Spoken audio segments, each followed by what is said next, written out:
रामेति रामेति रमे रामे मनोरमे सहस्र नाम ततुल्यम राम नाम वरानने। Friends, welcome back to my channel Jyoti dreams. कैसे हो आप लोग? आई जस्ट होप आप लोग बहुत अच्छे होंगे। और आज है निर्जला एकादशी। गाइज, मैं व्रत नहीं हूँ, मेरा बहुत टाइम से व्रत छूट गया है। ये वाला व्रत मैं एक्चुअली रखना चाहती थी, लेकिन सम ऑफ द रीज़न मैं नहीं रख रही हूँ। और चलिए मैं आपको बता देती हूँ इस व्रत में क्या क्या करते हैं और क्या क्या नहीं करते हैं और कौन से मंत्र का जाप हमको करना चाहिए। सो आज की इस वीडियो में मैं आपको पूरा कंप्लीट करने वाली हूँ। सो आज मतलब 6 जून, मतलब सूर्योदय के पहले तक, सूर्योदय देखो 5 बजे से होना स्टार्ट हो जाता है, मतलब थोड़ा थोड़ा उसकी लालिमा जो है शुरू हो जाती है। कहीं कहीं पे 4:45, कहीं कहीं पे 4:30 से शुरू हो जाती है। तो उसके पहले आप जल ग्रहण कर सकते हो। उसके बाद आपको जल ग्रहण नहीं करना है, मतलब आज के दिन उसके बाद से आपको जल ग्रहण नहीं करना है। आपको 7 जून के सूर्योदय के बाद आप जल ग्रहण कर सकते हो, मतलब आप इस व्रत का पारण कर सकते हो। सो एकादशी के दिन गाइस जो है चावल बिल्कुल भी नहीं खाना चाहिए, गलती से भी नहीं खाना चाहिए। जो चावल का मुरमुरा होता है वो भी नहीं खाना चाहिए, जो चावल के पोहे होते हैं वो भी नहीं खाना चाहिए। मतलब चावल से रिलेटेड कोई भी चीज़ आपको नहीं खाना है। मतलब देखो, अभी होता है कि जिसने व्रत रखा है वो तो निर्जल ही रहेगा। और ये वाला जो एकादशी है ना गाइस, ये 24 एकादशी के जितना बराबर आपको फलदायी है। कोई भी मतलब जिसने व्रत रखा है और जिसने व्रत नहीं रखा है वो भी, आपके घर के छोटे बच्चे भी चावल नहीं खाने चाहिए। और इस वाले व्रत में अगर आप जो है, बहुत सारे लोग बीमार होते हैं, बहुत सारे लोगों की दवाइयाँ चालू होती हैं, तो ऐसे लोग जो है पानी पी सकते हैं और फलाहारी कर सकते हैं, लेकिन उनको अनाज बिल्कुल भी नहीं खाना है। सो इस व्रत में जो है सबसे बड़ी बात गाइस, आपको जो है पेस्ट वगैरह नहीं करनी होती है। जैसे देखो, बहुत सारे व्रत होते हैं कि उनमें बहुत सारे नियम होते हैं, लेकिन मेरा मानना है कि व्रत आप रखो, आप कुछ मत खाओ, लेकिन व्रत के साथ साथ आपके अंदर जो भी बुराइयां हैं, जैसे अहंकार हो गया, क्रोध हो गया, ईर्ष्या हो गई, ये सब का भी मतलब आपको इसको भी अपनी ज़िंदगी से हटाना है। एक दिन में ये हटेगा नहीं, लेकिन इसको प्रैक्टिस कर करके थोड़ा थोड़ा करके इस चीज़ को हमको अपनी लाइफ से हटाना है। देखो, हमारे मोबाइल में जब हम बहुत सारे फ़ोटोज़ खींच लेते हैं तो कुछ फ़ोटोज़ अच्छी होती हैं जिनको हम रखते हैं और बाकी सारी को डिलीट कर देते हैं। वैसे हमको अपनी ज़िंदगी में भी जो भी बैड चीज़ें हैं उनको जो है अपनी ज़िंदगी से डे बाय डे उसको रिमूव करना है। आज थोड़ा, कल परसों थोड़ा करके। एक दिन में कोई भी इंसान परफेक्ट नहीं बनता है और ना ही बन पाता है। सो कोशिश करते रहना चाहिए अपनी अच्छी चीज़ों को रखने का, बुरी चीज़ों को निकालने का। सो व्रत के साथ साथ ये वाली चीज़ें भी आपको करनी चाहिए। ऐसा नहीं कि आपने पानी का त्याग कर दिया, आपने अन्न का त्याग कर दिया, लेकिन आप जो है आपके अंदर वही सारी चीज़ें रिपीट हो रही है और डे बाय डे आप उसको स्टोर करते जा रहे हो अपने थॉट्स में। और किसी भी व्यक्ति से आप ईर्ष्या करते जा रहे हो तो वो उस व्यक्ति को तो बिल्कुल भी चोट नहीं पहुंचाएगा, लेकिन आपको और आपके परिवार को, आपके इर्द गिर्द लोगों को जरूर चोट पहुंचाएगा। सो बुराइयां अपने लिए ख़त्म करें, ना कि दूसरों के लिए, ठीक है। सो उस दिन जो है आपको कोलगेट वगैरह नहीं करना है गाइस, क्योंकि उसमें बहुत सारी केमिकल्स होते हैं, बहुत सारी चीज़ें ऐसी होती हैं जो उसमें नॉनवेज वाली भी डाली जाती हैं जैसे।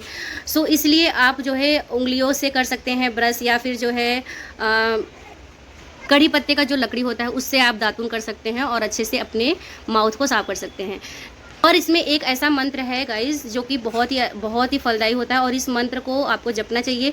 और अगर आपने व्रत नहीं किया है तो आप पूरे दिन कोशिश करो कि आप मौन रह सको, और मौन रहना है और आपको अंदर ही अंदर आपको उस मंत्र का जाप करना है। जितना आप पूजा करेंगे उतना ही फलदायी होता है। आपको पता है, रामेति रामेति रमे रामे मनोरमे सहस्र नाम ततुल्यम राम नाम वरानने।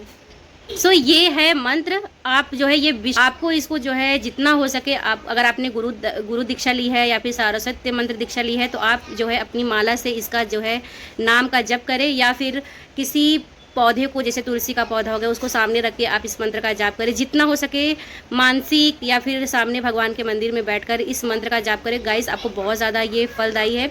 और ये मंत्र आप जो है हर एकादशी के दिन कर सकते हैं। 10वीं एकादशी और द्वादशी को जो है लहसुन और प्याज नहीं खाना चाहिए। अगर आपने एकादशी का व्रत रखा है तो द्वादशी के सूर्योदय के बाद आप किसी भी व्यक्ति को यथासंभव जितनी आपकी जैसे बोलते ना शक्ति सामर्थ्य है, उसके अनुसार आप जो है उसको दक्षिणा दीजिए और अपने व्रत का जो है पारण कीजिए। मतलब ज़रूरी नहीं है, मतलब जिसको ज़रूरत है उस हिसाब से आप अपने हिसाब से जो है उनको दान दक्षिणा कर सकते हैं। इससे क्या होता है कि आपका जो व्रत होता है ना वो पूरा का पूरा कंप्लीट होता है। और गाइस, सुबह जब भी आप कौन सा भी व्रत रखो, आपको सुबह सबसे पहले एक संकल्प लेना चाहिए कि आप इस व्रत को क्यों कर रहे हो। आप ऐसे ही कर रहे हो या फिर जो है किसी के कहने पर कर रहे हो, आपको अपनी संतुष्टि के लिए करना है, आपको अपनी मन की शांति के लिए करना है कि भाई मुझे हर बुराई से लड़ना है। और आप एक डायरी मेंटेन किया करो गाइस कि मेरे अंदर देखो, मैं बहुत सारी चीज़ें ना राइट डाउन करती हूँ, क्योंकि मुझे ना ऐसे लगता है ना कि मैं जब कोई चीज़ लिखती हूँ ना तो मैं फिर उस चीज़ पर अटल रहती हूँ। और उस चीज़ को जैसे अगर मुझे ये चीज़ करना है तो मैं उसको पॉइंट बना के पूरा लिखती हूँ 1 2 3 4। तो जो मेरा कंप्लीट होते जाता है उसको मैं साइन करते जाती हूँ, और जो मेरा नहीं हुआ रहता है वो फिर पेंडिंग में पड़ा रहता है। सो ऐसे में क्या होता है ना गाइस कि अगर आप कोई चीज़ लिखते हो ना तो आप उस पर बहुत ज़्यादा फोकस रहते हो, बहुत ज़्यादा डेडिकेटली फिर आप काम करते हो। सो बहुत सारी चीज़ें ऐसी होती हैं ना कि जो हमको हमारी ज़िंदगी से हट नहीं रही। तो आप अगर उस पर लिखोगे, बार बार उसको पढ़ोगे, तो आपको लगेगा यार मैंने इतने टाइम से इसको लिख के रखा है और मैं इतना छोटा सा काम नहीं कर पा रहा हूँ। तो इसलिए आप डायरी मेंटेन किया करो। डायरी मेंटेन करने से ना गाइस आपकी जो चीज़ें हैं ना बहुत जल्दी बोलते ना काम करना शुरू करती है। तो ये रहा आज का वीडियो। आज मैंने बनाई है लौकी की सब्ज़ी, और अब मैं चल रही हूँ थोड़ा सा रोटी बनाऊंगी। सुबह मैंने थोड़ा सा नाश्ता बनाया हुआ था, लेकिन अभी जो है गरम गरम रोटियाँ बनाऊंगी। और उसके बाद आज मैं दिखा दूँ, मैंने कुकर में सब्ज़ी बनाई है और मैंने इसमें ना चने और थोड़े से मूंग भी डाले। आज मैंने बिंदी लगाई है ना, मेरा फेस ही बहुत अलग रहा क्योंकि मैं बिंदी नहीं लगाती हूँ और एकदम अजीब सा फेस हो रखा है। तो यहाँ पर मैंने कुकर में सब्ज़ी बनाई है, इसको अच्छे से मैं मैश करूँगी। मैश करने के बाद, और मैंने पता है बच्चों की वजह से इसमें जो है मैगी मसाला डाला है ताकि बच्चों को फ्लेवर अच्छा लगे और सब्ज़ी को खा ले। लौकी वैसे कौन ही खाता है, बच्चे तो खाते नहीं। मैं तो पहले भी नहीं खाती थी, लेकिन अब भाई शादी के बाद मैंने लौकी भी खाना शुरू कर दिया, और नेनुआ तो खाती थी, और बहुत सारी चीज़ें मैंने शादी के बाद खाना शुरू की है। सो ये है मेरा सब्जी बन के रेडी हो गया भाई, गर्म है अभी भी।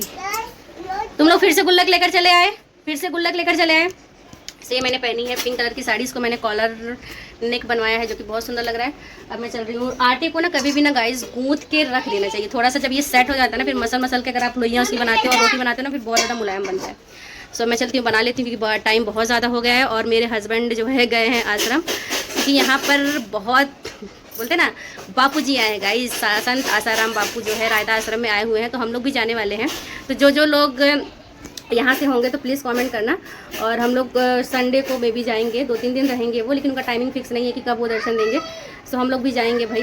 बापूजी की वजह से हमारी ज़िंदगी बहुत अच्छी हो गई है, हमने पूजा पाठ को अपनाया है, बहुत कुछ हमने उनसे सीखा है, बहुत सारी चीज़ें हमारे जीवन में आई हैं उतार चढ़ाव, लेकिन हमने बोलते ना मजबूती के साथ उसको लड़ा हुआ है। तो गाइस देखो, आप किसी भी चीज़ से अगर जुड़ते हो ना तो उसकी बहुत सारी चीज़ें आपको जो है सीखने को मिलती है।